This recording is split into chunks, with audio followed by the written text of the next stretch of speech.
Hi there, Lou and Glenn. Well, the president speaking for almost 2 hours this afternoon. He touched on a variety of topics. Now, even though some of the major issues on his agenda are stalling, the president defended his first year in office.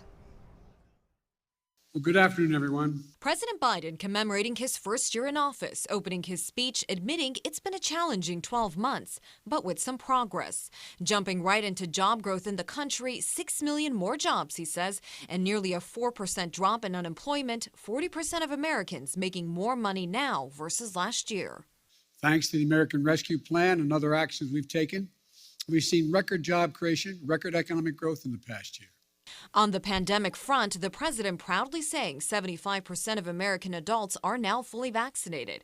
His promise, 9 million more vaccines a week and 1 billion additional free tests. But while it's cause for concern, it's not cause for panic.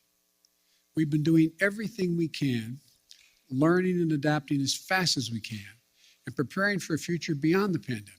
The president facing some trouble, however, a drop in approval ratings to 40% of Americans in favor of the president. Afghanistan is one major reason, the other inflation, now at 7%, impacting Americans across the board, car prices, grocery bills, and rent.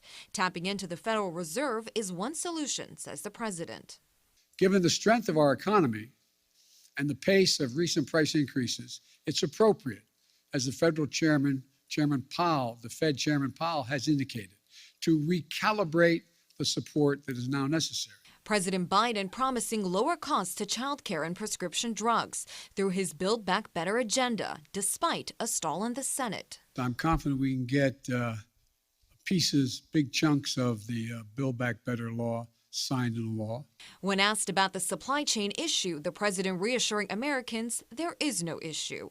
One thing he did not mention, the situation at the border, but the president did address Russia, sanctions, and President Vladimir Putin.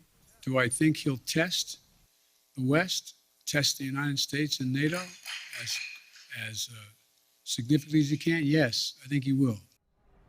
And without actually naming former President Donald Trump, the president did allude to his influence still over some Republican lawmakers. And looking forward to his second year in office, the president said he plans to seek more advice from people outside his administration and even the public. I'll send it back to you in the studio.